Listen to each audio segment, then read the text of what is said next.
Hello Reds, welcome along to All for United.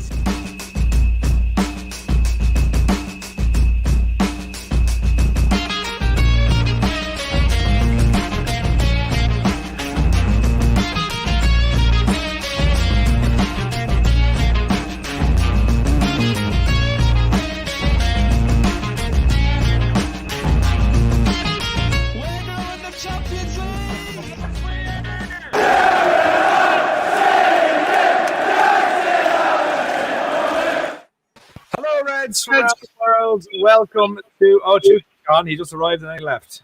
And Jamie is here too. Is he? Yes, he is. Everything's going great. Jamie is a little white circle spinning around. It's been he's back. He's a real person now again. Thanks so much wherever you're watching in the world. Thank you so much. Please get in the comments. Please share the link around. Get as many eyes on this as possible. And also just have a laugh because we're basically just on holidays now until the Europa League final. All we're praying is that no one gets injured, no one gets hurt. Results don't really. We need 3 points to guarantee second place. Absolutely great. Which we should get in the next 2 games. Let's be honest. Already relegated Fulham and Wolves, no players left. So we're going to be covering this anyway. And then looking forward to the Europa League final, which is coming in just under 2 weeks. It's Wednesday week. So it's going to be a fun show, even though we don't have a lot to look forward to, bar the cup final, of course. Okay, a certain incident happened today, which certain fans from across the road are trying to make out as revolutionary. That a goalkeeper scored. I'm gonna go to Stu first, since he is the same age as everyone put here together. Very funny. Yeah. Which of Peter Schmeichel's goals for Man United is your favourite? And get in the comments. We have choice. We have a pick of a litter of Peter Schmeichel goals. It was a volley for me, where he just absolutely lashed it home. I can't remember who it was against actually, but it was a volley for me by far. As for having to be bailed out by your goalkeeper, because we were never bailed out by Schmeichel. It was just he was always destined to score, wasn't he? I think he had a bet with Rio that he would always score at least one a season. I think that was the thing with Schmeichel. But as for the porn star scoring, fucking that's embarrassing. That is embarrassing. It was a good header actually. In all fairness, it just goes to show, though, doesn't it, that no one ever picks up the goalkeeper because they forget him, because let's face it, he had the freedom of the Hawthorns, or B, they just don't think he can head the ball. So. They got lucky, didn't they, the Scousers? Yeah. I mean, the biggest problem for me is because we fucked up on Thursday, they're likely to slide into fourth, aren't they? Which is really depressing. It was like a double stabbing last week. Yeah, but it won't happen. If we don't have, hope that Liverpool will implode, then nothing exists. So until they actually make it, they're not going to do it, okay? And that's a guarantee from this guy to you. Okay. But I have to say, my favourite goal Schmeichel scored, Jacob's in the comments. Thanks for coming back, Jacob. The Schmeichel goal were slightly before me getting into old club football scene. I don't know what that means. How old are you then? Yeah, I'm very confused. Because Jacob, I always had in my mind that you were in your 50s. Just avoid injuries and a loss to Wolves to go unbeaten away the entire season. Yeah, that'd be fucking deadly, to be honest. I would love if we went unbeaten all season. But it's not to be all and all, but it'd be a nice thing to have. But for me, my favourite goal was against Voltrogod. Is amazing. But that goal, you're 33, are you, Jacob? Okay, fair enough. All right. I don't know why. I always thought like mid-50s, to be honest. John Camone is brilliant, with this one. Pat Glass for Carlisle, keep them in the Football League. That was his name, Pat Glass? I think it was Jimmy Glass. Jimmy. Yeah, Jimmy Glass. He was on loan, Jimmy Glass. Yeah. On loan from Scarborough, final day of the season, needed to score to keep Carlisle in the Football League, relegated his parent club Scarborough in the process. So, a stunning scenes, that one. Yeah, guys, actually...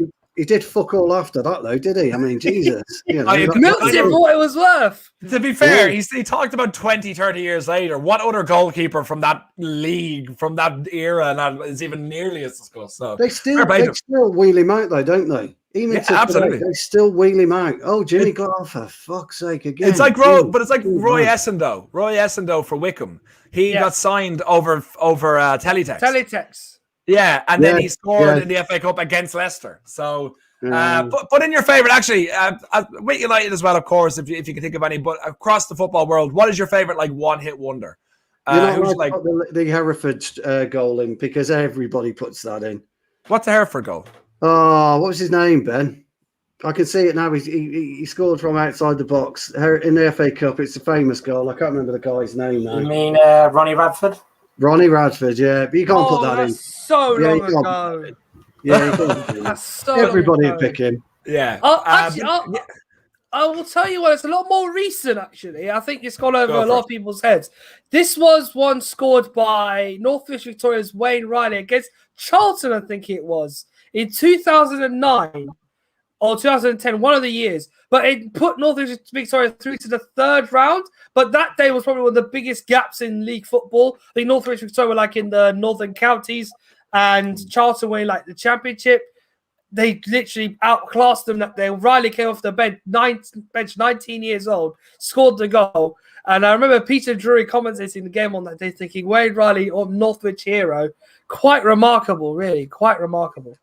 Yeah. So everyone, get your any mad favourite goals, whatever, get them in the comments. But of course, they can be ideally United, but if you want to go outside the realm of possibility, do that too.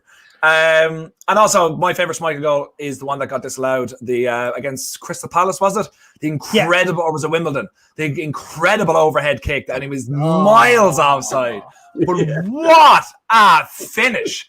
If you haven't seen it, if you don't know what I'm talking about, just YouTube Schmeichel offside goal. And actually, guys, do it. Jacob, do it. John, do it. And just let me see your reactions after you see it. The finish is unbelievable. I've got to equal that, Joe. And it's go for it, Connor. Much lower level, but I remember, I know I was annoyed because it was against my local team, Worcester City. If ever you get a chance, look at Hull Beach versus Worcester City in the qualifying rounds of the FA Cup. It was, I can't remember what round it was. I think it was one round away from the first round proper, and the keeper comes up 96th minute and scores an overhead kick from the edge of the box to level the game up and send it to a replay, which I think Worcester might have lost in the replay, but that was something. I remember we were all sat there as Worcester fans, or stood there behind the goal just thinking, yeah, this game's done, 6 minutes of added time or whatever it was.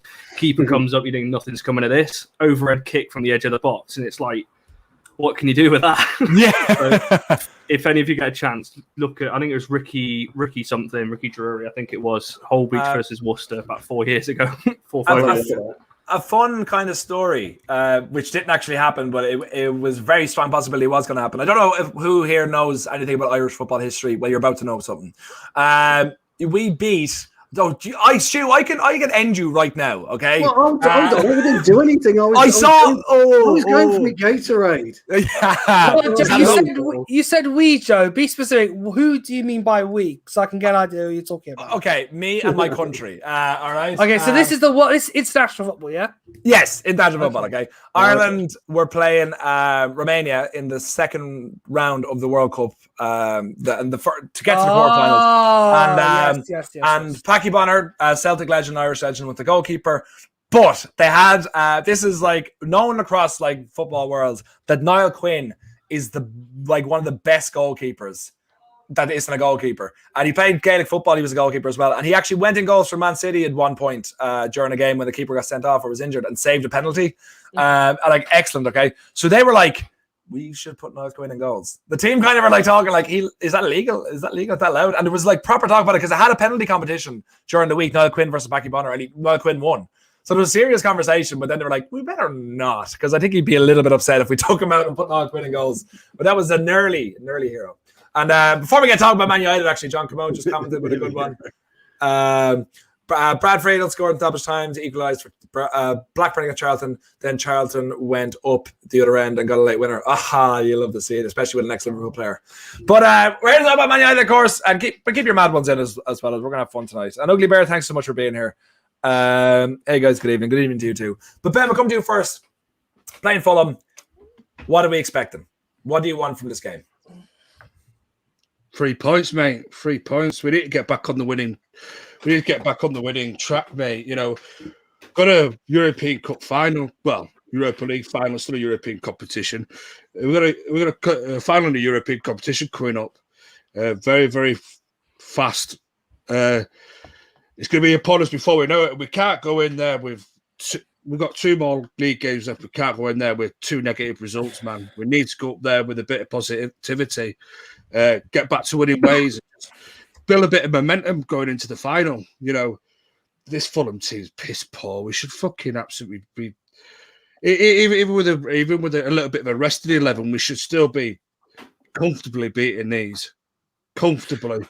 We need to just get back to winning ways, mate. I don't want to go into a final with everything around the football club being so negative.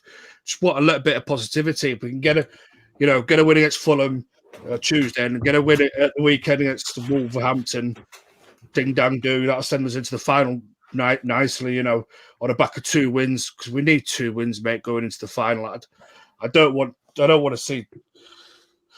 Can you imagine if we lost to fucking Fulham, mate? It'd be a full not gonna happen. Meltdown. It'd be a fucking full-on meltdown. The only out is already out, is it? They're circle like vultures again.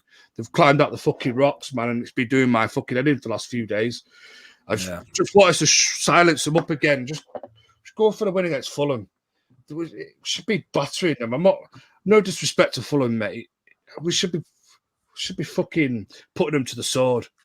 Yeah, absolutely. Ahmed, for you, Fulham have been kind of a tricky. I don't remember them ever really getting hammered. Not like, I can kind of point out a couple of times West Brom got hammered, Sheffield United as well didn't really get hammered that often as well, and they're a good team, and you feel like they're going to be a yo-yo team. They're going to be up and down a few times over the next couple of seasons. So, but do you think we have anything to fear? West Brom showed a lot against Liverpool today, so even a dead dog isn't dead. So, do you think we should go in with a certain trepidation, or do you think this should just be a standard 3 points? It looks like it's going the way of one of those matches where we should really get the win. But with United, you don't know what to expect, with especially Solskjaer's lineups nowadays. I'm sure he's trying his level best to think hard for the final. I think today he did his press conference for that, which is bizarre. But 10 days out, we still have, I think, a lot to play for in terms of just momentum. It'd be good for us just to get these results against Wolves and Fulham and going to that game in Gdansk with all the momentum on our side. Fulham, though, when it comes to looking at them, this season has been one of those seasons to forget. They've needed a lot of luck this year if they were going to stay in the division. They never really. They had a good period mid-season, but they never really kicked on to start winning games and worry the likes of Newcastle, Burnley, and Brighton at the bottom. They have a few standout players. Ademola Lookman played well this season. Zamba Anguissa is definitely one that could get poached. Joachim Andersen has been targeted by us, so he's a guy you could keep an eye out for. I think in the future, you don't know exactly what you could expect from him if he goes to a bigger club in the Premier League. Overall, though, Scott Parker has built a good team. He's built a team that at times when they haven't been beaten, they can be, difficult to break down, and they can be hard to play against when they're at their, when they're feeling confident and they are able to just attack without fear. Take Everton, for example, this season. They gave them a hard run for their money and came away with all 3 points that night. So if they can do that to clubs like Everton and, push a few others like City and Tottenham to the sword, you never know what you can expect. Yeah, I agree with you. Oh, we're gone mad. We're suddenly all thin. Yeah. And then I look at Fulham, and kind of the name that jumps out at me over the last couple of weeks has been Josh Maggi. And anyone who watched Sunderland Till I Die will know he's a bad guy. Unless you're a Newcastle fan or anyone who likes to see Sunderland, wilt and fall. I like Sunderland as a club because they're very Irish. Like they have. I don't. I figured a lot of. I know why. Yeah. My cousin. Who dropped out, Jamie? My cousin. I think he was the one who told me to watch it, and I was like, I watched it. I was like, geez, I feel awful for Sunderland fans. Like they're just getting worse and worse. He goes, "Fuck them. They voted Brexit." I was like, okay, fair enough. You reap what you sow, I guess.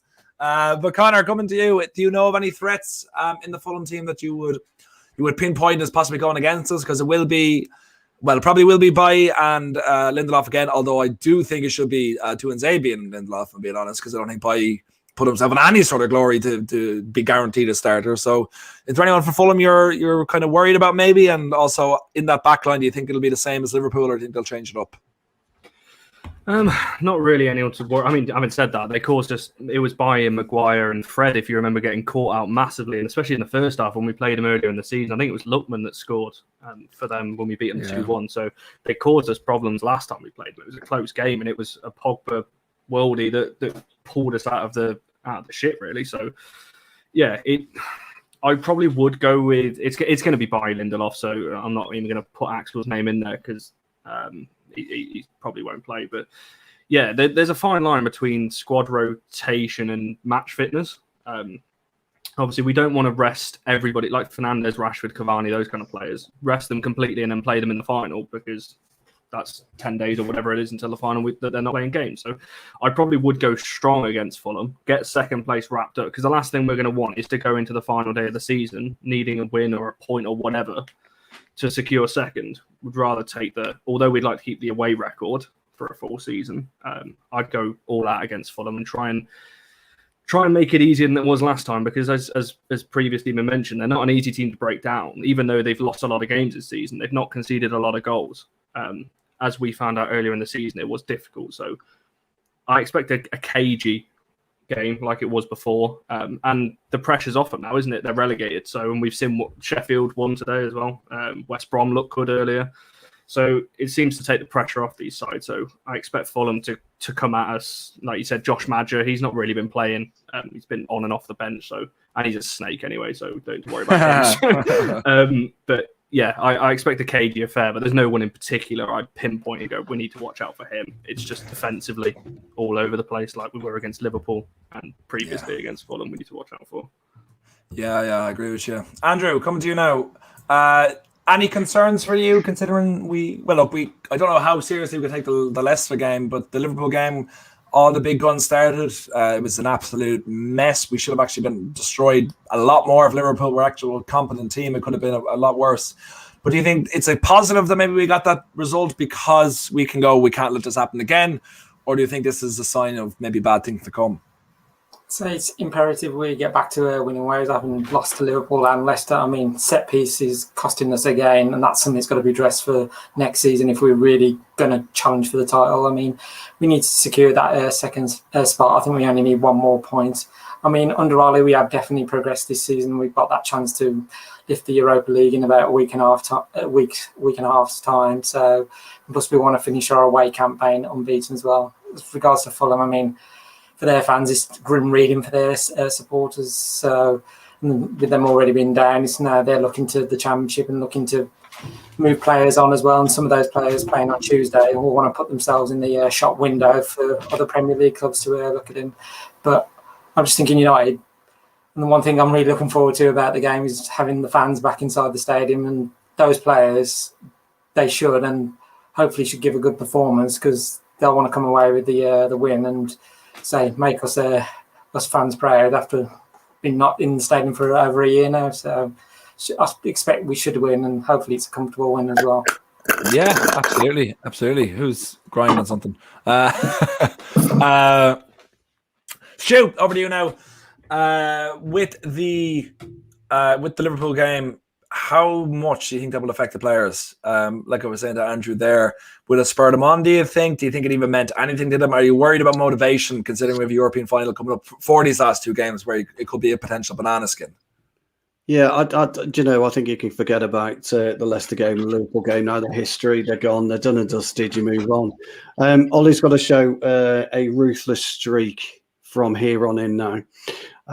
He should, I'm hoping, would have told the players who's going to be the starting 11, obviously injuries permitting, in Poland, and he should be playing that starting 11 for the next two games. You've got to build momentum. You have to do it. You've got to get players playing together. It looks like if Maguire's got ligament damage, no way is he going to be back for the final. So you've got to hang your colours to the mast. And if it's going to be Bailly and Lindelof, you've got to pair them. So I would imagine his biggest decision will be who he plays in goal in Poland. Whether or not he goes with Henderson or whether he goes with De Gea. I know Henderson got a lot of stick for the Liverpool game, but he's been pretty solid since he's been in the sticks. So I wouldn't read too much into that. But if you start chopping and changing 2 weeks out from a final, or 10 days, whatever it is, out from a final, you're doing yourself no favors. You're doing the team no favors. You don't want to be wondering whether you're going to get in that final, that first 11 for the final. So for me, if I was in that dressing room, I would want to know. And you've got to start with a bit of continuity. So forget Leicester, forget Liverpool. It's done and dusted. Like the rest of the season now, these next 3 games are really where the team's got to come together. Yeah. Ham is in the comments, and he's being a grammar Nazi to someone. No idea who, because he's made one comment, and this is it. Just theirs. I don't know who he's trying to do that to. I don't know if that's to himself. I don't, because he hasn't made any other comments. So thanks, Hammer. Appreciate it. I have no idea, but thank you. So we move on to Buddy Holly. Haven't seen him in a little while. Oh, but where? Myself. He has. I've just approved it. It was held for review on the comment section. That's why. Okay. I did. Where to go? Connor was out to get you. Connor was destroying you, Emma, before you got a chance to shine. That's our Connor. But Buddy Holly, haven't seen you on the show in a while. Great to have you back. Can anyone realistically work their... I'm talking about you, James, by the way, in case you don't look like you knew I was talking about you. I'm making fun of you, James. You were the person I'm laughing at. It was so funny, actually. James put into the group chat earlier on, because we didn't have a lot of numbers. So he commented, I said, he goes, wall of reds, more like a fence of reds. And no one laughed. And I know for a fact he had been working on that joke for weeks for the opportunity for it to come up, and it never happened. And we're all laughing at you now, James. But anyway, on to the show.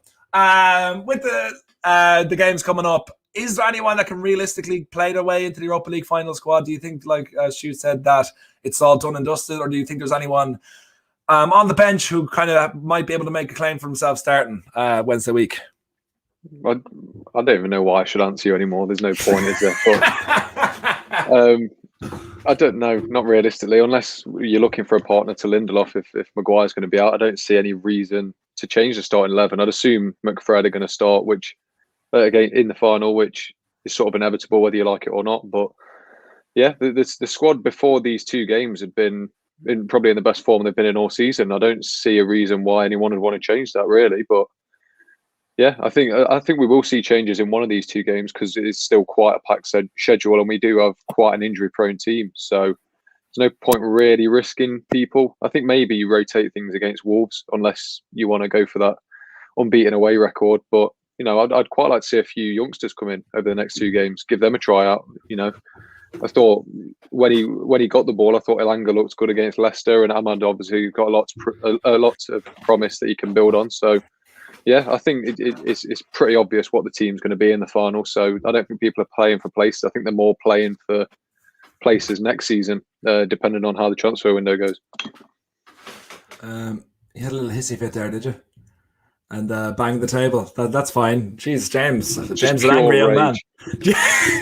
I can imagine that's how you would get angry, though. Just with a little... like, oh my God, James has gone wild. Oh Christ! I've got a cardboard cutout of you in the garage that I just go home and punch if I ever get angry. But I think it's kind of a take that, Joe. All my fists of fury. I'm quite sure I'm quite sure the holes in that cardboard cutout are a lot bigger than you assume them to be, Joe. Yeah. He's got a little. It's all right. I've got it's life size as well. I've made it 5'1". Oh, you son of a bitch! He's not that fucking tall, no chance. Fucking 5'1". Oh, Lord Almighty! This bottle of Gatorade's fucking. It's all right, James. You didn't send me the link for the show, mate, so it's okay. I just have a thing against people who have names slightly similar to me, I guess. But Chuki, you've been lovely and polite in the middle, unlike the people to either side of you.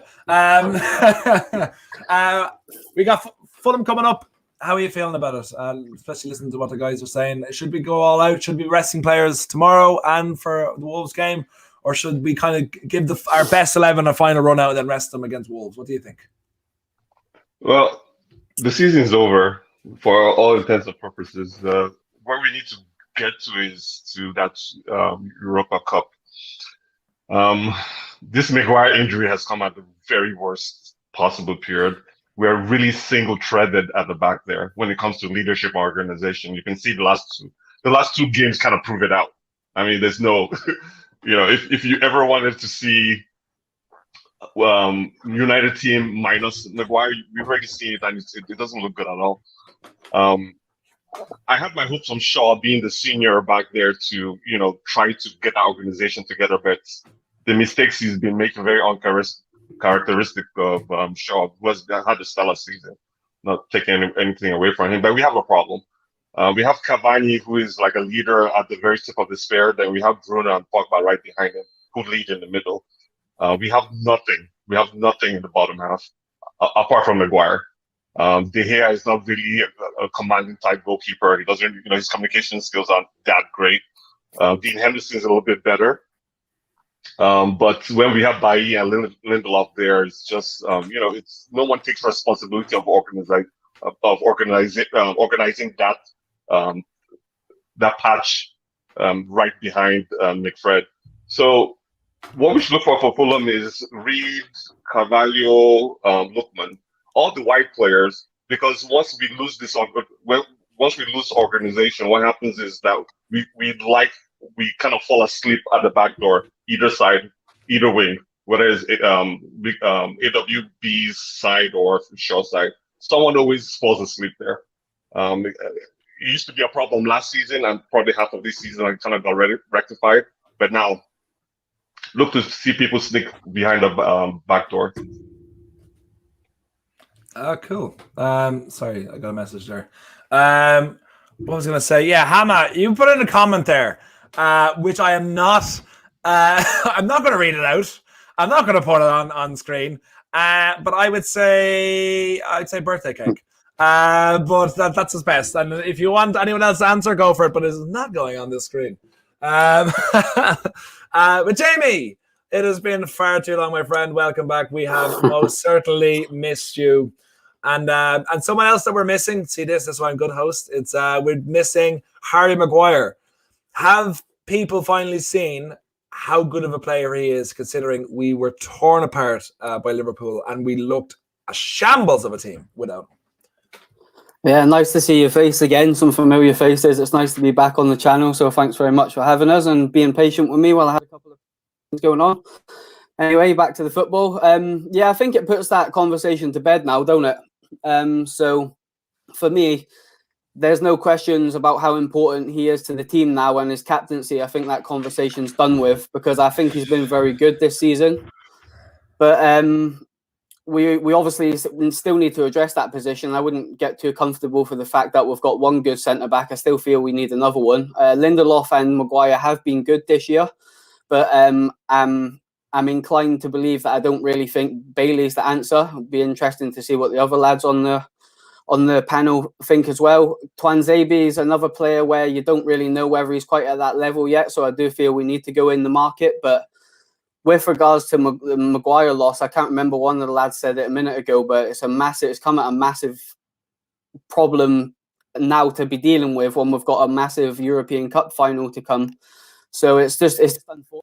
It just seems to be the way with Man U. We never do anything easy anyway. So if we're going to have to go and win this trophy without arguably our best centre-back, then it's just something we're going to have to cope with. But I wouldn't necessarily take our eye off the ball going into the market. There's some whispers out there that he does want another centre-back, which is a good thing. So, but I'm just gutted for Maguire because he's had a lot of grief off of the fan base, me included at times when he's not been playing very well. And I'll hold my hands up and say, do you know what? I got it wrong because I didn't think he was worth the money. That's not his fault what we paid for him. And he's just got his head down and led from the front. And he obviously stood up to the Glazers as well when all that come to the fore. So for me, there's no question about his character. There's no question about his footballing ability now. I think he's done very well this season. And I'm just gutted for him on a personal level because I wouldn't want to miss a cup final. And to be honest with you, from a fan base perspective, we're going to really miss him. I'm generally a little bit worried about Bailey and Lindelof going into that game. Villarreal were the best team from what I've seen of them. I watched both legs over against Arsenal. I don't think they're a great team, but that back two and Fred and McTominay, they've just got a mistake in them. And we've seen it against Liverpool. Liverpool are a better team than Villarreal. But I do feel like it's something we do still need to look at in the summer. But Maguire, that conversation's over with giving him stick. I couldn't agree more. I'm gonna go to Stu quickly just for a question, because I know you did play centre back. And that was your position. So what is it that, like, look, we've seen him now without him. We played 2 games without him. He played every single minute, and when he's gone, he's just go for it. I can say straight away. The hypocrisy of fans over positions in starting 11 football teams is amazing. If you've never played centre half and you don't kind of understand what a centre half has to do, then sometimes we can look a bit cumbersome. Sometimes we can look a little bit out of place. But a good centre half reads the game really, really well, and Maguire reads the game really, really well. He very rarely loses a one-on-one duel in the air. I know people will have a pop at our set pieces, and I've seen certain things that we need a defensive coach, etc., etc. But again, that's a load of rubbish. You don't need a defensive coach to tell you where to stand in the 6-yard area on the corner. It's just ridiculous. Maguire's always been a leader. He's been, and I've been in panels here where people have questioned his leadership. They're questioned about the captaincy, and I've said on many occasions, to me, a captain, you need 9 captains on a football field. You don't just need one. And I'm quite disappointed, really, in our fan base that they've all started to come out the woodwork now about getting behind Maguire, because again, it's a bit of short-sightedness, really. I'm afraid that fans haven't actually looked at what Maguire's done, and it's a sad element for him that because he's now out the side, that people are starting to realise it. And if you've really watched our team play, and this is by the way, this is the problem with football in general. It's not just with Manchester United fans, it's with football in general. I think Cannavaro was one of the very few Ballon d'Or winners, the Italian centre half, the captain, when he was playing at Real Madrid. 2006. Yeah, that's right. Because, again, it's not deemed to be a fancy position. You're not a goal scorer. You're not a winger. You're not running at players. You're not taking on players. I kind of get a bit fed up, really, with fans that only look for the wow factor in a football team instead of the hard work that players do in each position. So for me, it's never been in doubt, really, with Maguire. Stu, I have a question just has come in from your fellow John Gray. Yes. How would you handle Cavani as a centre back? I'd pull his hair. I would be at him and I would be tugging his hair. I'd be tugging his shoulder. I'd be elbowing him. That's all you're tugging. Yeah, I would be giving him absolute hell. I'd follow him everywhere. This is how you've got to disrupt. You've got to interrupt a footballer. One of the biggest things in football, and I've said this on many occasions, is player discipline and player awareness on the pitch. And people have criticised Ollie on many occasions. And I've done it myself about, well, you're too late with a sub or you're too late with this. But nobody really looks at player discipline on the field. Yeah. Maguire, or I'm just going to say a CDM, because don't get me started on McFred. So I'm just going to say CDM. Their job is to scan the whole field and to look at what's happening and to look at where teams are breaking and to put positions in those pockets of the field. That's what footballers are there to do. And Maguire does it very, very well. He just gets exposed, and he was getting exposed, really. And if you remember, Joe, I've had a conversation with probably one of my very first Wall of Reds. I said we were exposed because of De Gea's lack of command, being able to command his box. I don't know if you guys remember, but I was quite vocal about that. Yeah. And that's why I was calling for Henderson. And it's kind of been proven. So, sorry, I've gone on a bit. Apologies. But Deb, you make wonderful points. You just made a lot of them. Sorry. And you got no, it's great.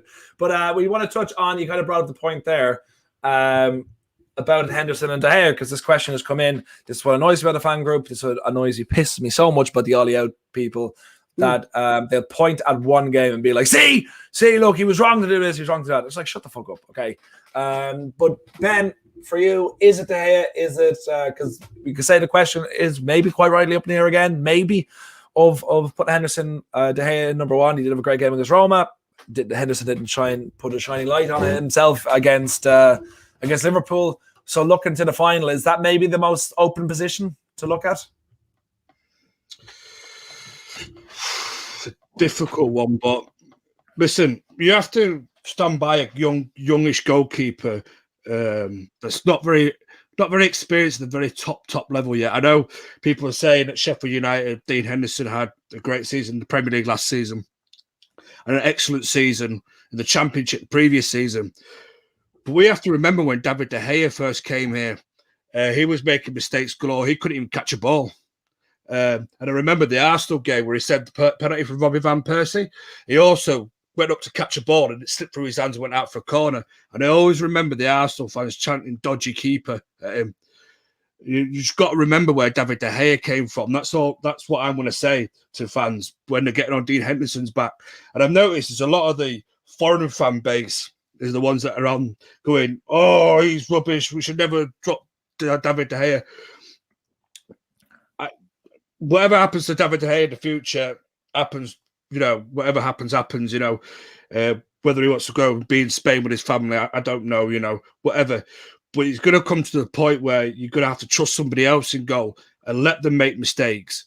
And when they do make mistakes, don't punish them by taking them straight out of the team and destroying their confidence. Dean's been absolutely solid. And as a goalkeeper, people forget, everyone has an opinion on goalkeeper, but I've never played that position in your life. I played years and years in goal.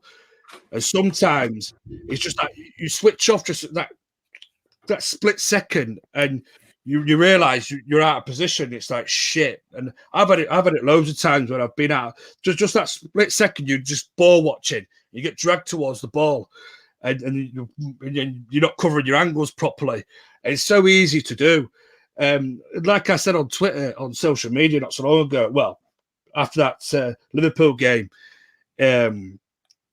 there's no hiding place at Manchester United. Well, Dean Henderson could have made that mistake for Sheffield United, and then the next week he's all right because he's proved himself again. He's gone out there and he's rectified he's not rectified a mistake, but he's gone out there and has shown the character to come back from a mistake, and that's what Chris Wilder was so good at with him. He made a mistake, get yourself back out there, son. Show me what you could do. He's a decent keeper. He's a decent keeper. Just remember that David De Gea wasn't the complete article when we got him. And Dean Henderson is still learning the game of football. He's still learning at the very top level. And the pressure at Manchester United is unreal. But let's be fair. When your centre halves change, through no fault of his own, Maguire's obviously injured. But when your centre halves change, it does unsettle you as a goalkeeper when you start having two erratic centre halves in front of you. Or maybe an inexperienced centre-half and somebody that's prone to lapses of concentration in Victor Lindelof, or things start changing. You start changing the goalkeeper. You've got to think. Sometimes you overcomplicate things. Like I've not got my my normal top quality centre-half that's always there, that's always bossing the back line. And that go back to the point about Harry Maguire. Sometimes I think he struggles because he's having to dictate that back line too much. When he's got Victor Lindelof there, that's sometimes prone to a few errors. He's trying to look over his shoulder at Victor, trying to make sure that Victor's on his game, Victor's switched on. Ben, so bad. But you're pulling a little bit of a stew now. So no, you're making wonderful points. But unfortunately, there's 9 more heads. Well, 8 more heads. I'm not including 2. Who want to take points too. So just quickly, is it De Gea or is it Henderson you want to start? Henderson. Perfect. Thank you. But Ahmed, coming to you now, my man. We've got a nice comment in here, and I'd love to hear your thoughts on this. Can we congratulate Ashley Young on being the first Englishman to win the Premier League and Serie A titles?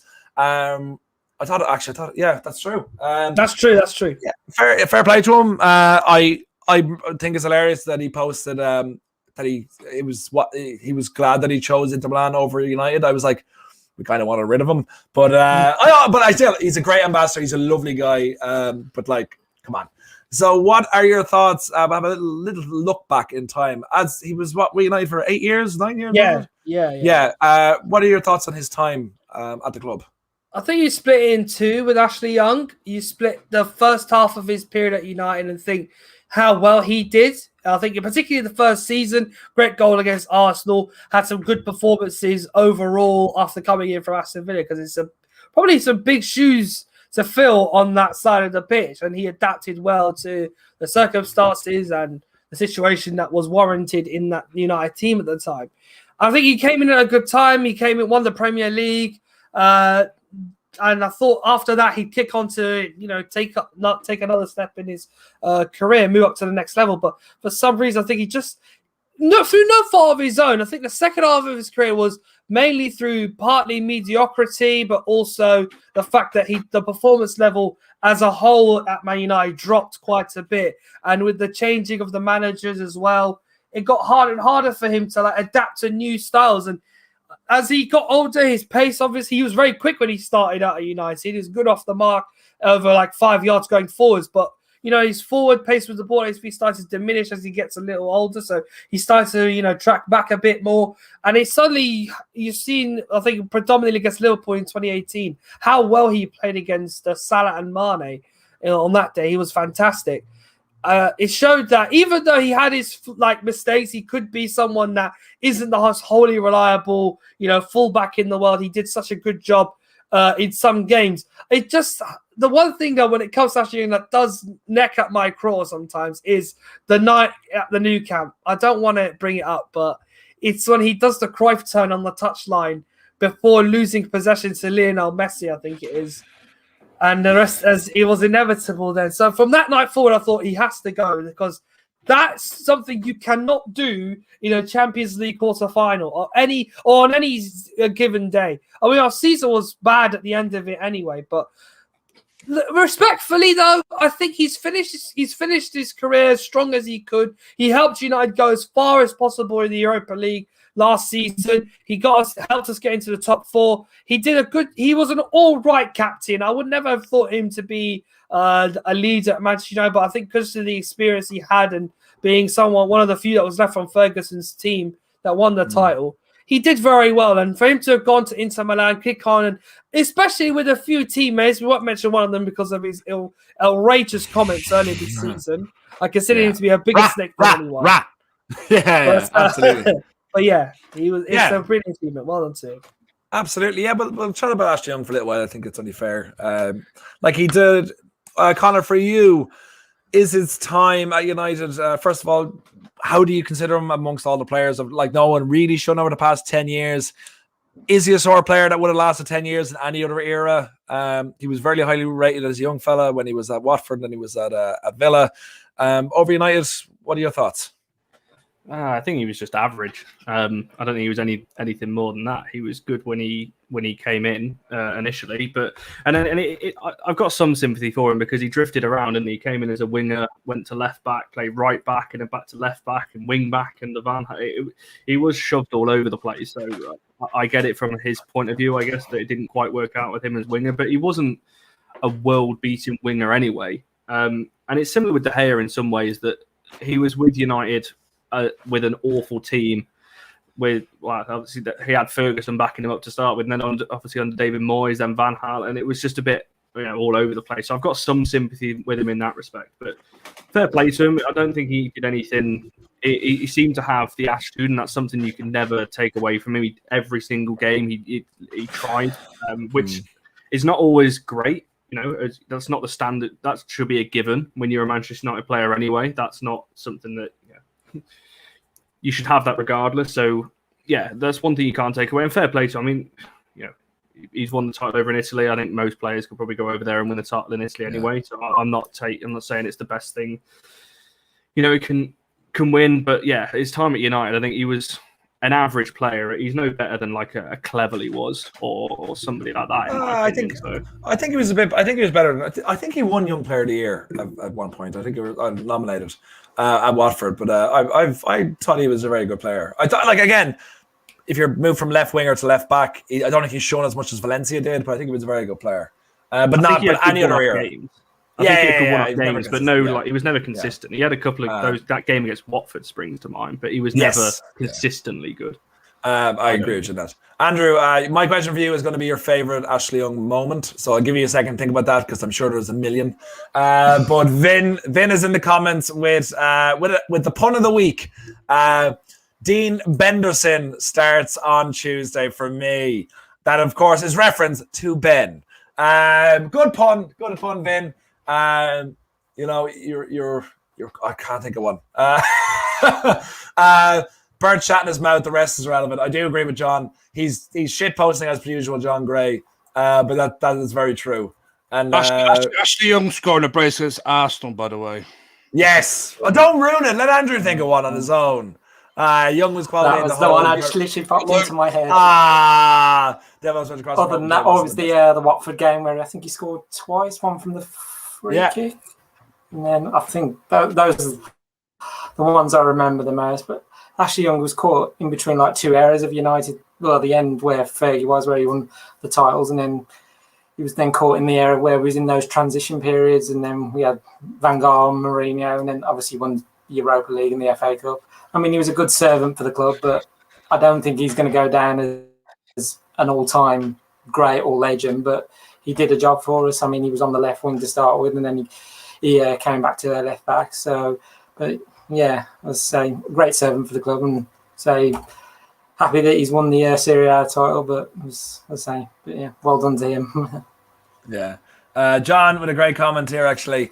We'll always remember Ashley Young spat with Dele Alli when Ali said he should be in a wheelchair. Young responded by "Show me your medals." Fantastic.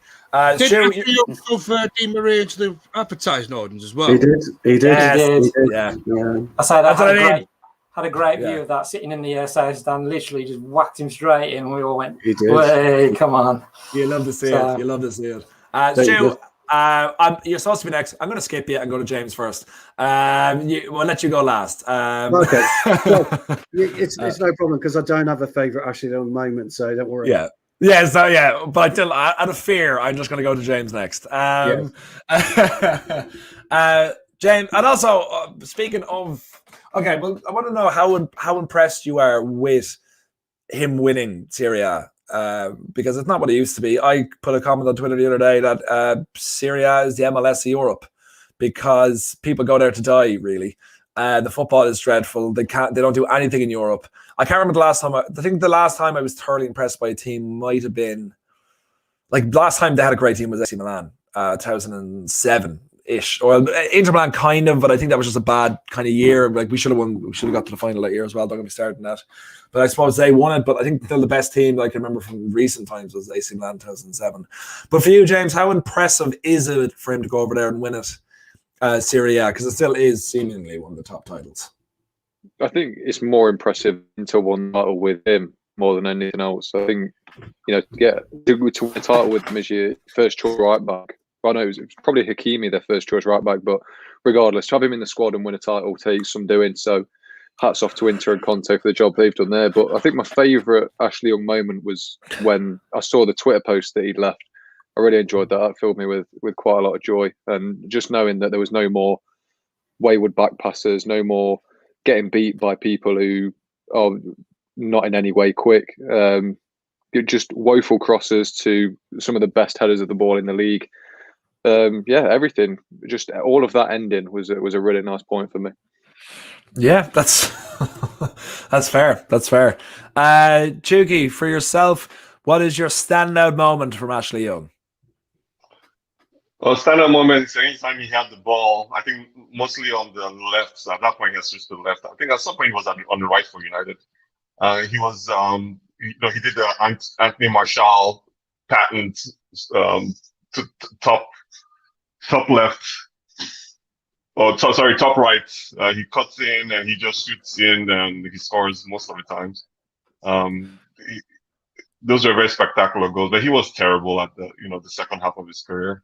Everything was screaming that he had to go to a league like Italy or even the real MLS here in the United States. The one thing you can't take away from him, he was a servant and he was a professional. Regardless of all his limitations, he was definitely a pro. He was business every time he stepped on the pitch. I wish some of our United folks that turn out for us, especially the folk that don't start. Because every time we have a second string, we always have like a massive drop in quality, and it's not only just a massive drop in quality when it comes to skill, a massive drop in quality when it comes to professionalism. So that's actually for me. It's good on him.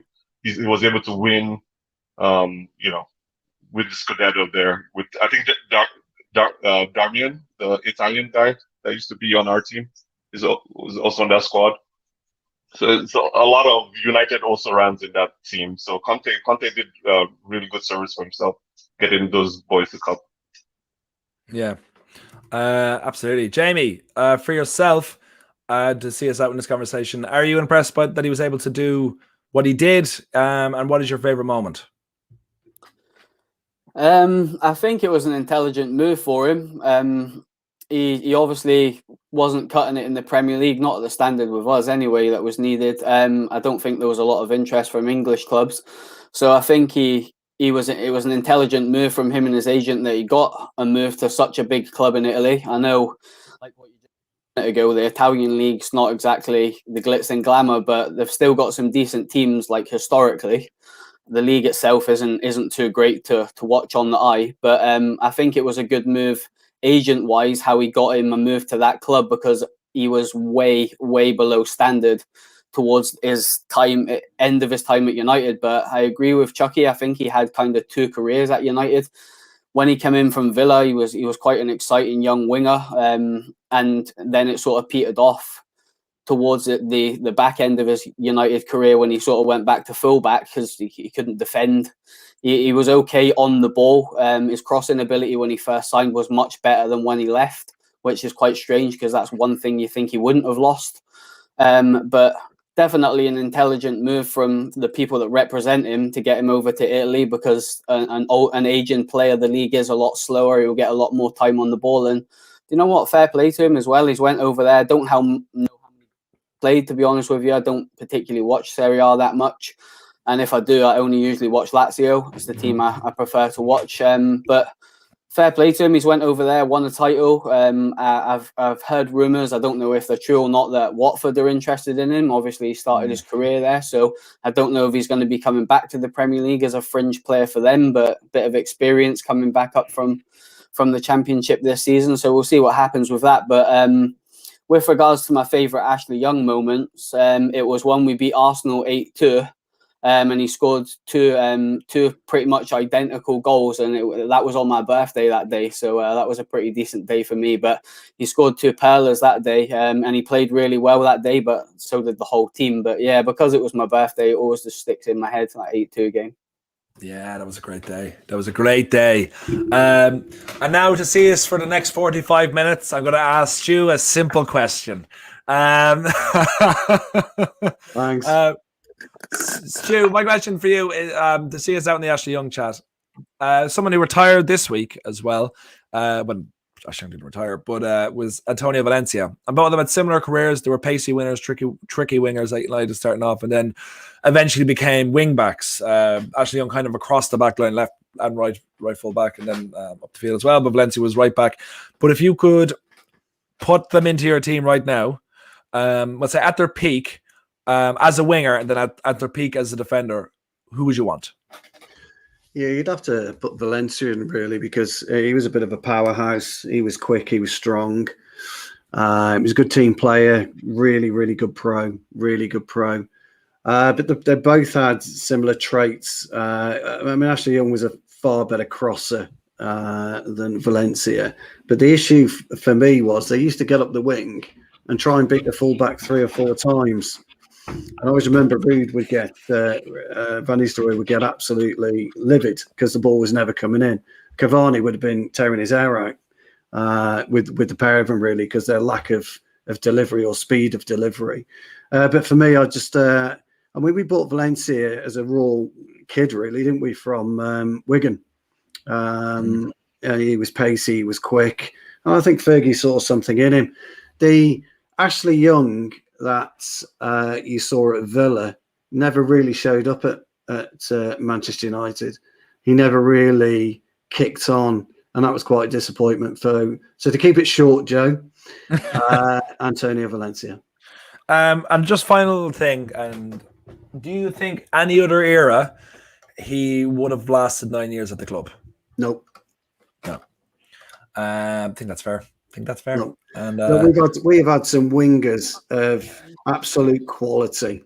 But then again, bearing in mind, we used to play with proper wingers back then, left and right wingers, Gordon Hill and Stevie Coppell. I mean, I grew up watching Stevie Coppell. He was just rapid, but he would beat his player, get it in. Even Beckham, to an extent, would get the ball in from deep or get it, around the 18-yard line. They all good wingers or wide players, as I prefer to call them, get the ball in. That's kind of what you're there for, really. Yeah. So, yeah. Both players were there too long anyway, weren't they? They were there far too long than they should have been. We're probably the worst club for hoarding players that are not good enough. Look at Phil Jones, for example. We're still doing it to this day. Both players, but 100% professional. Valencia was anyway. I agree, Stu. Absolutely 100% professional, and he was a really raw talent when he first came in. But both of them were at the club probably 2 years longer than they actually should have been. Yeah, absolutely. We're bad for it. We're really bad for it. I think. I don't know what anyone else thinks, if you want to cut me off, but I think we're really bad for holding players. We've done it for years. I'm going to put in. I have to say, actually, I keep saying this to you, Jamie. You have the best accent because every so often, I think it's when you get kind of like passionate, you turn Scottish, and it's brilliant. So keep it up. I love as much Celt in this show as possible. Not as good as yours. Oh well, I'm Irish, but it's close enough. I think on that point, United fans are very sentimental as well. United fans just hate to let a player go. I remember when Rooney was, you could tell when it was Rooney's time to go, when we signed, what's his name, Schweinsteiger from Bayern Munich. I mean, we were celebrating, and I was like, why? I mean, he's, he's at the exit door. So maybe we're romantics, maybe we're I don't know. There's something about the club that hangs on to servants and loyal professionals. Yeah. I'm going to open this last bit of conversation because this will be a bit of can of worms, but we do seem to be improving, okay? I completely agree with what Jamie was saying there, like 100%. We hoarded players. Didn't matter who they were. They got look at Phil Jones is kind of like the remnant of that. I got so depressed. Someone put up a photo. There's only 2 players left from our title-winning team. One is David De Gea. The other one is Phil Jones. Phil fucking Jones. But we're getting better, and I think it's because I was trying to figure out why is it that we are not suddenly, over the last couple of years, that we aren't doing this anymore. The players are being gotten rid of. That likes of Sanchez, even though he had 3 years left on his contract, anyone else said, "Oh, we'll keep him, we'll sort something out." It's too difficult to get rid of him. But I think people aren't fully appreciating the job that Ollie has done in getting things right. Because Woodward is all about money. He's all about, look, I know he's going, but let's be honest, whoever replaced him is just going to be like for like, unless there's a drastic change. It's Woodward, I guess, is it has no football sense, so he's following whatever has been said to him, will say by the manager. Obviously, the manager will say, I would love Messi in the morning, but that's not possible. But getting the players that he can, ideally, whenever they can, it's a bit of a mix. But under Jose, under Van Gaal, they had no interest in who cares what they were like in 5 years' time. It's they know they're only going to be there for 3 years' time. But we have to look at what Ollie has done and be like, how can you not look past that, all right? There was no other manager, literally no other manager that would come in and see this as a lifetime, as I want to be here forever. There was no manager like that. And I think Ollie needs to be appreciated for that because he is making the club better from top to bottom. And yeah, I'm going to go to Ben on that. Well, this will be the final topic we're covering. But I don't even know what my question is. That was more of a statement more than anything like that. But is that a huge part of why we are getting better? Is it just the Ollie factor and it's not being appreciated? I think it's the fact that Ollie gets the football club, mate, and I think he's obviously he's been on. He was as a player under Sir Alex Ferguson. He would have seen many times Sir Alex Ferguson being ruthless and getting rid of players when Ferguson knew the time was right to get rid of a player. And I think it's testament as well to Ole Gunnar Solskjaer because he's got that long-term plan. Whereas you look at Van Gaal and you look at Jose, they were very much short-term people. You know, they wanted to win the league title today. They wanted to win the league title tomorrow. You know, they were very, very much trying to build a team that could win a league title as soon as possible. Whereas you look at Ole Gunnar Solskjaer, he's got like that 3 to 5 year plan, if you like. I think he's looking at it going, where am I going to be in 5 years' time? This is where I'm going to try and take this team in 5 years' time. And I know we're not a very patient bunch these days in the modern day society. We all want success straight away, but you know, give him the opportunity, give him the chance. As I said before, he's steering that ship in the right direction. You know, no longer the sideways, backwards, boring ass twats under Louis van Gaal.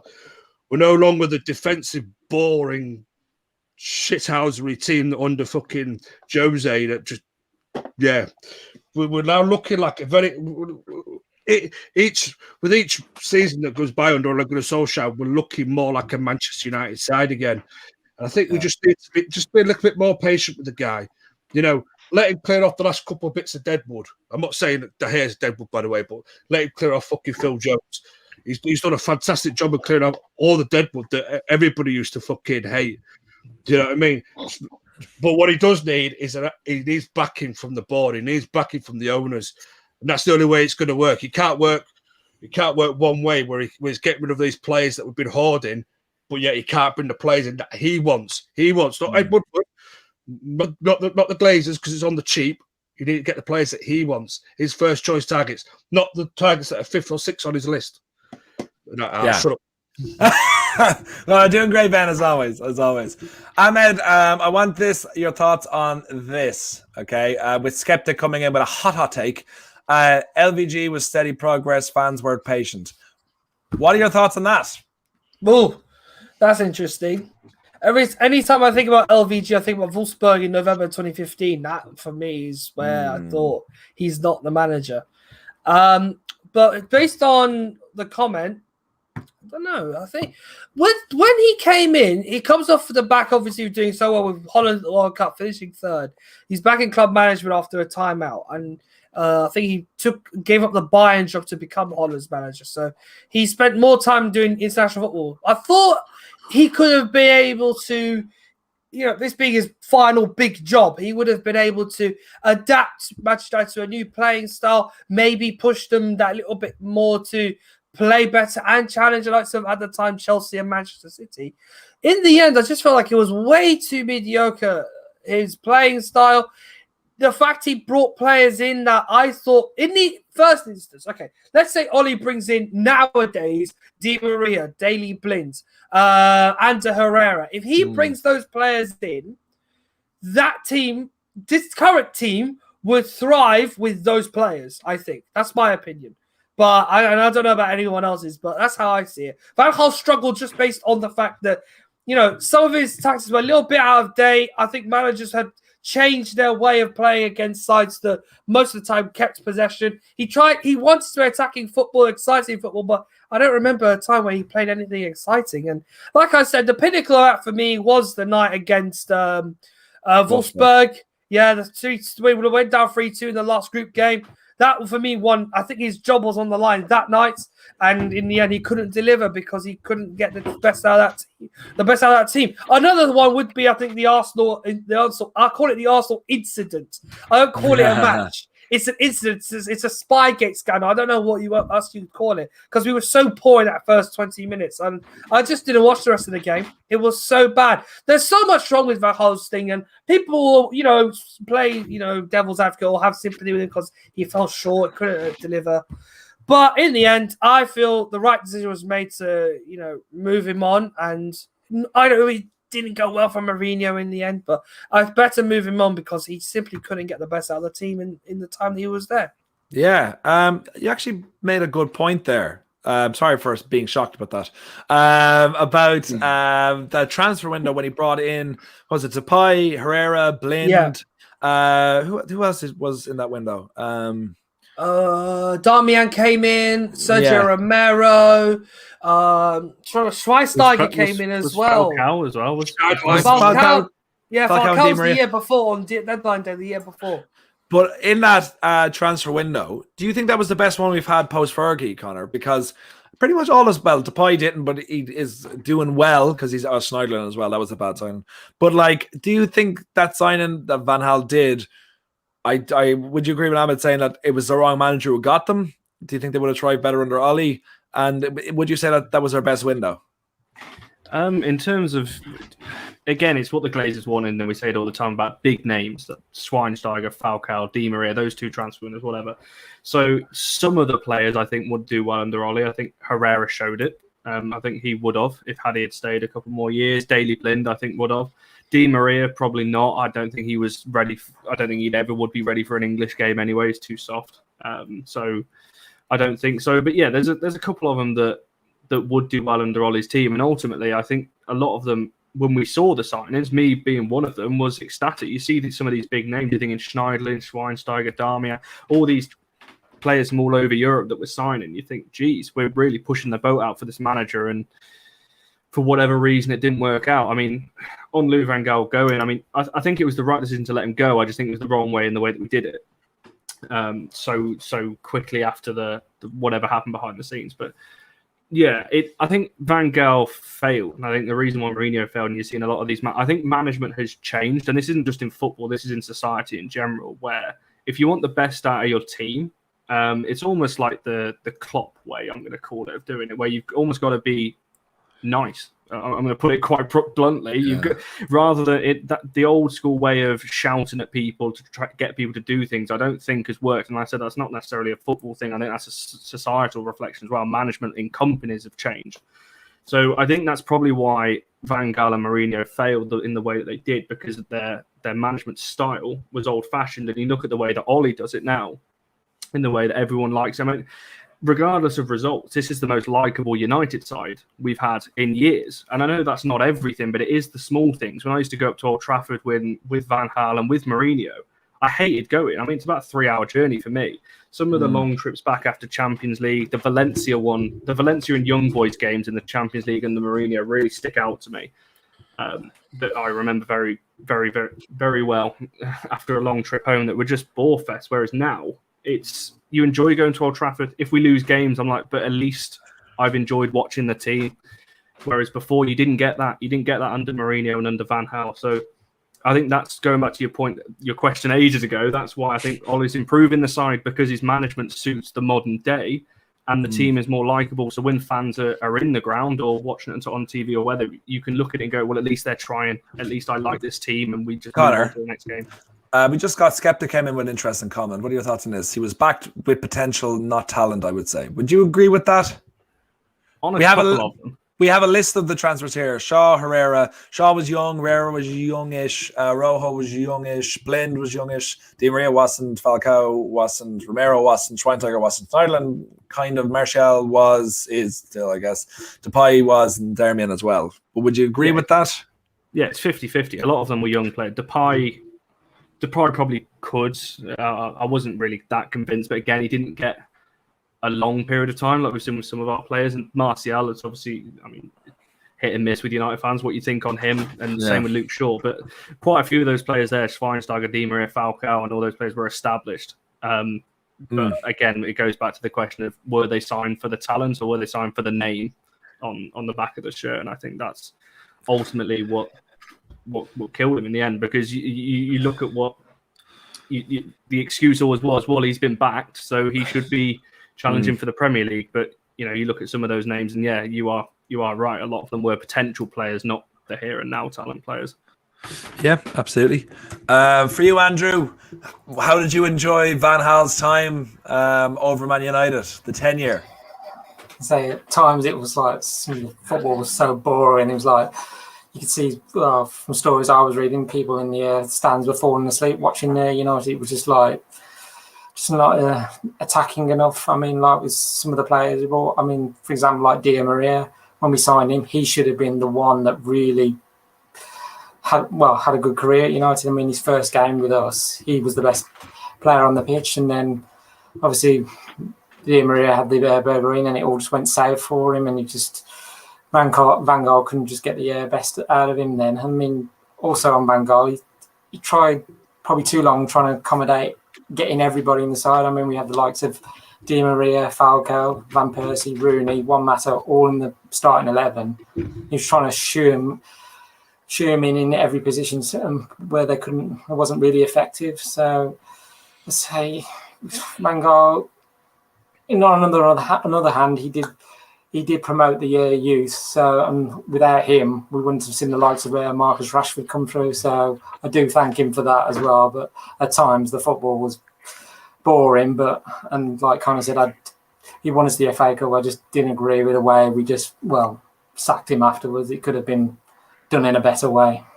Yeah, I was just glad he was gone. Obviously, I liked him far more than Mourinho, but just never got the job. Stu, I'm going to change up a question a little bit to stick kind of with Van Gaal, but this is going more history because I do enjoy talking history with you because you lived through most of it. With the managers, we'll say obviously we had a difficult time post Busby, finding basically until we got Ferguson. We had a bit of success with Ron Atkinson, a bit of success with Tommy Doherty as well, except he slept with the physio's wife. Which wasn't the best thing, fair play to him, I get it where you can. But do you feel that there was any managers post Fergie that would maybe should have been given more time or would thrive in today's conditions more? Was there any manager you would like to see more of? No, not really. The biggest problem with management is squad shaping and squad balance, and it doesn't matter what type of manager you are. If you're not buying the right players, or you're not buying the players that fit into the system that you want to play, you're always going to struggle. And I think that when you look at some of the managers of the past, actually in the 70s and 80s, squad issues, there wasn't anything really to write home about. Until Trevor Francis was the first £1 million player. Well, he wasn't actually, was he? He was a quid under, supposedly. Until he was the first £1 million player, then we'll say that. That's only really when what you would call an excitement of the transfer market really became. And I suppose with that comes its own issues because you have all these players out there. We're no different of any fans. When Di Maria was signed, there was a lot of excitement about it. When Schneiderlin was signed, everybody knew he was over the hill. He was injured for part of the season, for most of the season at Bayern Munich. When Schneiderlin signed, it was different. And the key to signing for Manchester United is you've got to have a resilience and a backbone as a player. And unfortunately, a lot of these signings that we've had since Fergie, they don't possess a resilience and a backbone. You're under the spotlight, you're under the microscope when you play for our club. And it's the same with managers, really. And I was quite surprised to see Mourinho wilt. I know he was one of those managers that, he's only 3 years, 4 years. But when you look at the Mourinho at Chelsea the first time round, when he went to Inter Milan and his stint at Real Madrid, you should, and we had rights as fans to expect that level. And the same with Louis van Gaal. The thing about Louis van Gaal was, and I think people seem to forget this, when you are in and around international football, it's so pedestrian. And you're only with players, a few weeks of the season. It's very difficult to get back to the day-to-day running of a football club. And when you come to the size of Manchester United, the biggest club in world football, you're always going to have a problem. So, I'm something. I was watching Ollie a couple of weeks ago in an interview, and I've seen him fill the shoes better. We had a conversation, actually, I remember it a few months ago, about whether Ollie should be given an extension on his contract. And I think most of the panel were saying give him 2 years. I said give him 3 plus an option for 2, because you've got to start at some point to lay the red carpet out to a manager and say, look, you're here to stay. and we will do what we can. We know what, I don't want to get into the ownership issues, but we know they haven't done that, and we will see what happens. But I want fans to kind of rein in their expectations about signings, and I want them to look around and look at the bigger picture. And it's not always spending 80, 90, 100 million on a player that will suit the balance and the shape of the squad. It might be a good 50 million pound player or 40 million pound player. So I think fans have got to rein in their expectations for the next couple of years and let Ollie mould the squad how he wants it. And I'm talking about Varane, by the way, being I don't fucking see that at all. So, but anyway, I want to weigh in on this. Just one second, Ahmed. I just got a great comment here I want to read out. I thought this was a Fulham preview. Trust Joe to deviate drastically from the topic. I genuinely completely forgot we were talking about Fulham. I thought we got over that part. Yeah, I genuinely... And look, Vin, I'm just trying to keep it interesting, okay? Ahmed, wow. Ahmed, we'll go to you now, my man. Sorry. Yeah, no, it's all right. I wanted to weigh in on what Stu was saying about transfers and all that. He's got a point.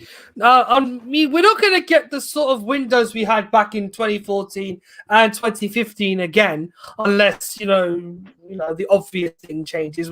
As Stu says, it's something we could touch upon all night. But the reality, sadly, is unless something drastic of that sort happens, we're gonna see, this sort of thing coming up this summer. But I'm one of the firm, I'm not going to please a lot of people with this, but I'm one of the firm few that likes the idea of Raphael Varane coming to Manchester United. I've watched Madrid with my own eyes, if you're wondering. And yes, every time I've watched him play, he's been immense. He's been one of the, playing alongside Ramos is a tough nut for anybody. But for him, he takes it in his stride. He sometimes delivers class performances. He's won the World Cup, God damn it. So once you win the World Cup, you complete everything in your career. You need a born winner in your team. You need someone with that experience who can carry you over the line. I know Chelsea have Thiago Silva, who's a little older and he has a lot more of that experience. But even still, someone in that team, like a Varane or of the ilk of that kind, can come in and just drag the team out of many difficult situations. Maguire is that kind of player, but Varane, I see a reason to bring him in, regardless of how much he is. Cool. I'll go to James with that one, actually. And guys, get your thoughts in on Varane. He seems to be one of our top targets. Seemingly, these rumours aren't going away. And when the rumours keep going and going and going, there is generally something to it. But James, for you, would you want Varane in? Is centre-back? From watching the game the other night, I do think I would still say CDM is vital, but I'm also kind of like, if we lose Maguire, we are fucked. So would you like Varane coming in? He's definitely not one of the worst options. I'll agree with Ahmed there. I think he's probably an ideal partner for Maguire in that he's basically Lindelof, but quick and physical as well. I think he's not going to get bullied like Lindelof does, and that's one of our big weaknesses as a club, as a team, when Maguire's in the lineup, is that they just target Lindelof, don't they? So, a man of that, a player of that pedigree, tall, physical, quick, obviously an excellent defender. He won't go amiss at all. I think, especially if we're talking, I think 40 million was what they were saying that we could get him for. He's probably in the prime of his career now. What is he, 27, 28? So you'd get another 4 years out of him realistically. I think once his pace goes, you won't be so reliant on that because he's a good defender on top of that. So, yeah, I definitely won't be opposed to him. Whether there's better options out there, that's you could discuss that all day. So I won't go into that. But I've seen us linked with a lot worse players than Rafa Varane. I would say, James, that I think actually this time Sancho is wrapped up, and I think we're getting him for far cheaper than he was going to go for last season, and he's been playing great too, which is brilliant. But would it be centre back? Should be the position we're going for? Should it be CDM or somewhere else? CDM's got to be the main one we go for. Just any sort of defensively sound midfielder that can pass a ball would be a much bigger improvement than any centre back we bring in. I think Lindelof and Maguire do a job. They've done a job all season, really. Barring the first couple of games, they've been one of the best partnerships in the league.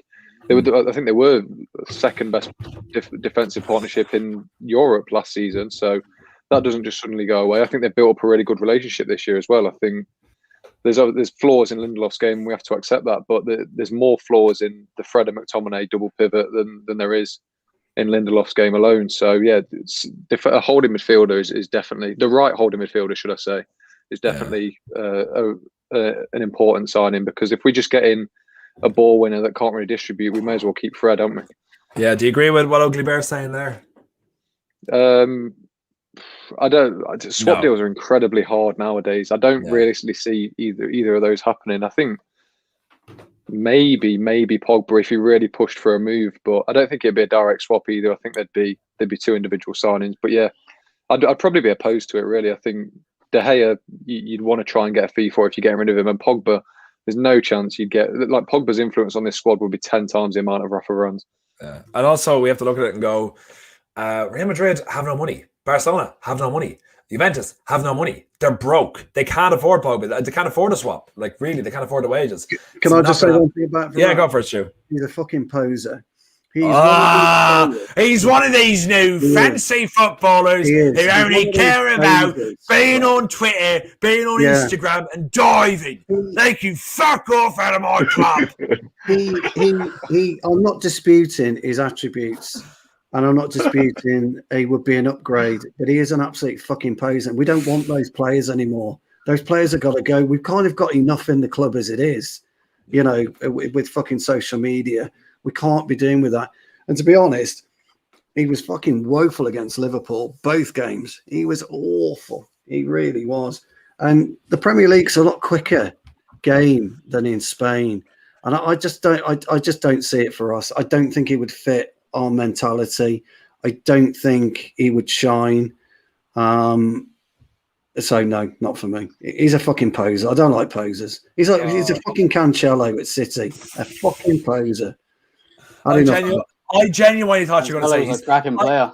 Yeah, Stu, I genuinely thought you were going to go, he's a fucking cancer. I was like, Jesus Christ. That's the thing about Cancelo is he's a good player, but if you hit him hard enough, it just wilts. That's what a poser is. They're like that. Ben Chilwell is exactly the same. If you put some pressure on them and hit them hard enough, they'll wilt. Well, you can't afford that for a centre half. You just can't afford it. I'd like to interlude. Varane did not play against Liverpool. He did in the second game.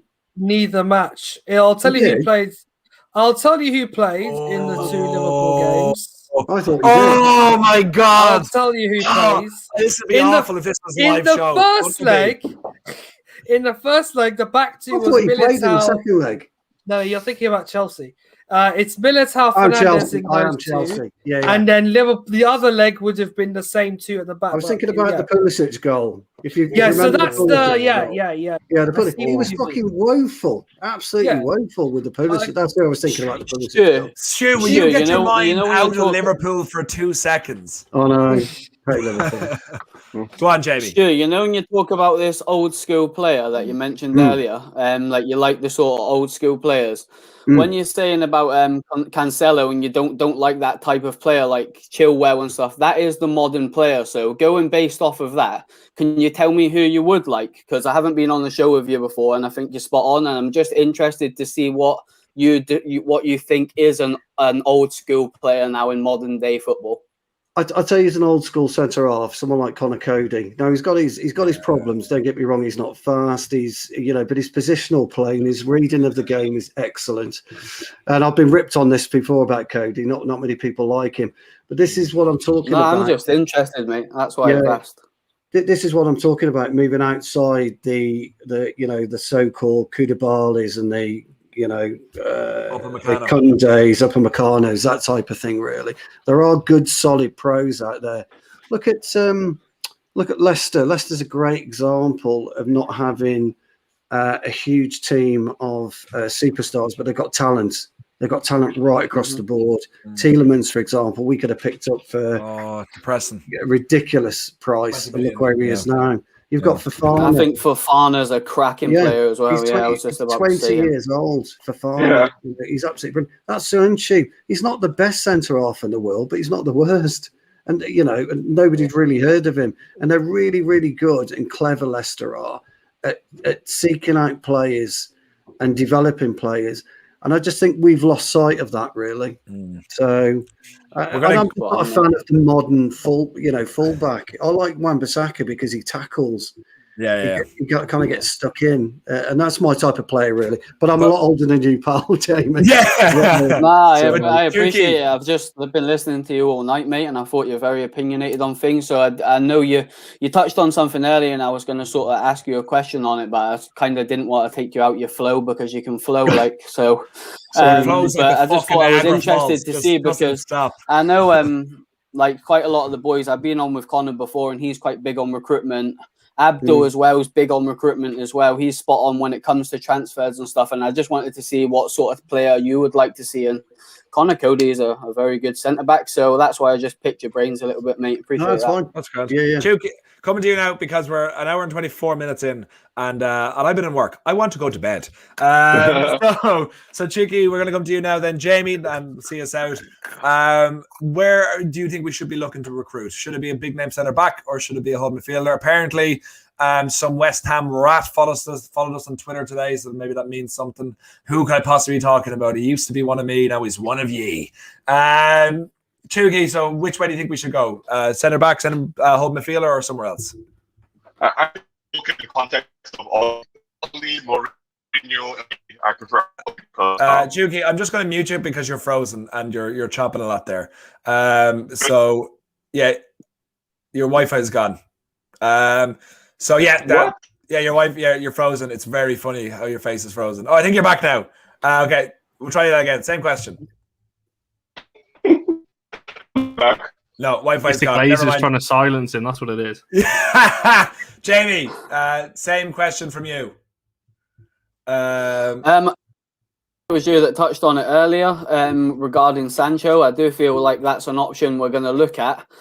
I feel that there's a decision to be made for Ollie with regards to what he does with Mason and what he sees as the bigger picture, because I can't remember who said earlier, maybe Ben, he sees Ollie as a long-term manager at the club.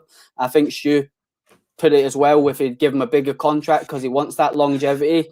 With Mason, obviously everyone on this panel, including myself, is going to say we think he's a centre forward, of course, but he's having a very good influence on that right wing, and he definitely improves the balance of the team based off of that side of the field. I mean, look at Rashford on the right against Liverpool. I think he was poor.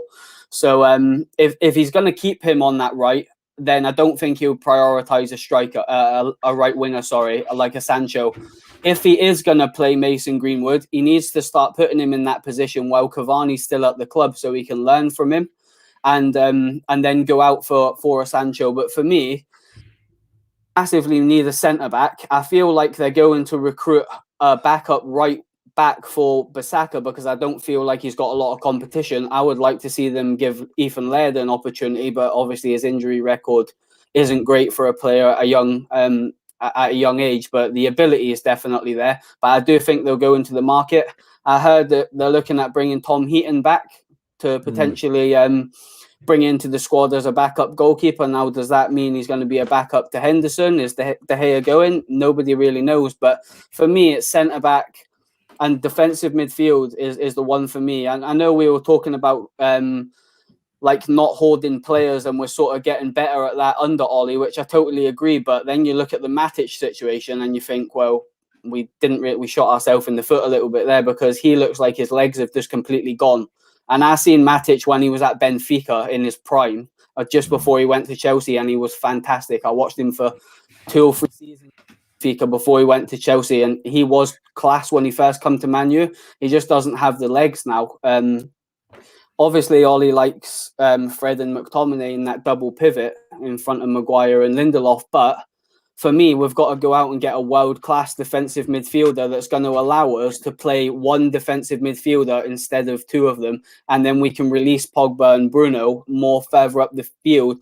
And I feel like, I know you don't like him, Joe, so I'll say his name quietly, but Declan Rice. Someone like Declan Rice. But there's a lot of quality defensive midfielders out there. It matters what sort of defensive midfielder you want to bring in. A defensive midfielder is going to be able to win the ball back, but it's how you want them to progress the play when they do have the ball. I like Sabitzer from Leipzig. I said it on here before. I really like the way he plays. He gets stuck in. He's very good on the ball. He's got a good shot. But there's lots of them. It matters. It's like what Stu was saying earlier. It's the jigsaw and what piece fits in the jigsaw that you're trying to Jamie, achieve. And yeah. Can I ask you a question? What jersey is directly behind you? It's the old Juventus one. Oh, 96, 97, that is. Fucking hell, you're like Rain Man in the corner there, Ahmed. Yeah, that's Jesus 96, Christ, 97. that is a We great lost jersey. to them in both games in the Champions League in that season. Show us there a few what you got there. Go on. And Ahmed can go into his memory banks. That's this season's Napoli's kit, all right. Hell. No, that's the red Dortmund neon kit, 4th PSG kit. He's got the Cancer United shirt there, the mid-90s one, green and gold. You love to see it. Here's the best one. Lovely, good lovely. One. That's going to tick a few memory boxes. I think Ahmed, you should commentate on fashion shows. Look at that one. Place, to be honest, mate. She's wearing fucking Prada. And here comes the lady now with meat on her dress. It is a strong smell. Lady Gaga. But Chuki, you can see us out now. Wonderful point, Jamie, by the way, and wonderful jersey too. Who do you think we should be investing in the summer? And please make it short. Okay. We'll make it short. This should be Ollie's full third season. We have to go for the big one. If we're going for the big one, we need to stop conceding goals. We need to stop conceding goals. We need to focus on defensive midfielder and center back. Other areas for consideration are an actual right winger that would, produce some, creative energy on the right. Apart from that, everything else would be a luxury, considering who our owners are. Considering the kind of transfer key that might be coming always way, I think you should really just prioritize getting that CDM and CB in. Preferably not Cody. We need natural footballers at Manchester United. Same kind of model that City does. We have enough industry now. We need skill and technical ability. Yep, good shout, and thanks for keeping it short. That was our show. Thanks so much, everyone, for joining us. It was a long one. It was a good one, though, and we managed to cover, I think, 90 minutes of this. Maybe 40 seconds of it was about Fulham. But let's be honest, that's how much we should be giving Fulham after the woeful season they had. So make sure, please, guys, to follow everyone here on their socials. We'll be back. When are we playing? We'll be back Tuesday. So, yeah, for a match reaction Tuesday night. Women's Weekly will be on Monday. Won't it, Ben? Yes, Women's Weekly will be on Monday. And so just subscribe to the channel. Don't miss out on anything. And we'll see you very, very shortly. We'll see you when we're 3 points heavier. So all the best, guys.